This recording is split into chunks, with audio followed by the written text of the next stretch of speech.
Évangile de Jésus-Christ selon saint Matthieu.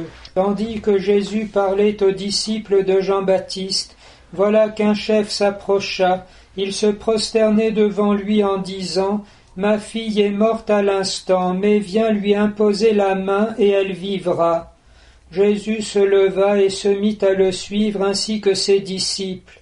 Et voilà qu'une femme souffrant d'hémorragie depuis 12 ans s'approcha par derrière et toucha la frange de son vêtement, car elle se disait en elle-même, « Si je parviens seulement à toucher son vêtement, je serai sauvée. » Jésus se retourna, la vit et lui dit, « Confiance, ma fille, ta foi t'a sauvée. » Et la femme fut sauvée à l'heure même. Jésus, arrivé à la maison du chef, dit en voyant les joueurs de flûte et l'agitation de la foule, « Retirez-vous, la jeune fille n'est pas morte, elle dort. » Mais on se moquait de lui. Quand il eut mis la foule dehors, il entra et saisit la main de la jeune fille qui se leva, et la nouvelle se répandit dans tout ce pays.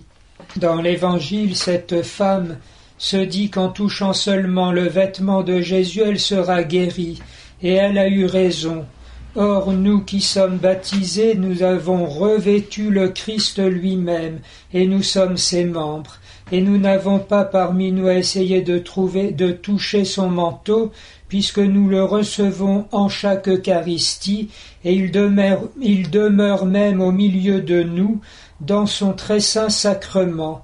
La présence très sainte de Jésus lui-même, comme on le dit souvent, qui s'est constitué comme l'otage de ses propres promesses et de son propre amour, en demeurant ici-bas avec nous, garant de la vie éternelle qu'il nous a promis, et même chemin vivant que nous parcourons, en lui emboîtant le pas, mais en tenant pour ainsi dire sa main, jusque dans la vie éternelle.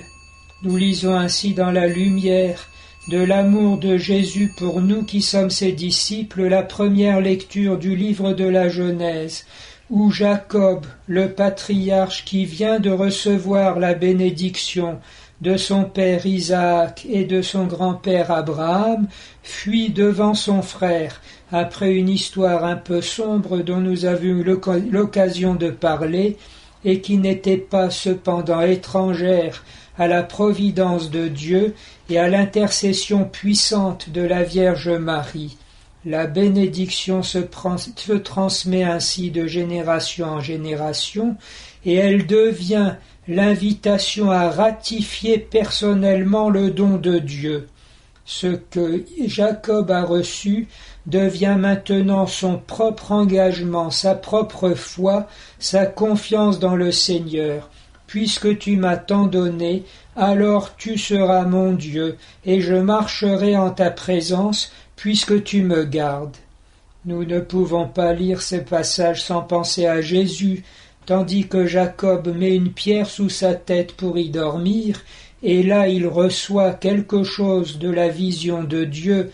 Avec cette échelle, Jésus lui dit de lui-même « Je n'ai pas où reposer la tête », parce qu'en réalité il est lui-même le médiateur, le lieu de la présence de Dieu, puisqu'il est le Fils bien-aimé. Et l'échelle vivante, où les anges montent et descendent, c'est lui-même. Tout le don de Dieu réside corporellement en lui jusqu'à la divinité, et toute notre possibilité de retourner à Dieu, c'est lui-même. Il est notre chef, et nous sommes les membres de son corps.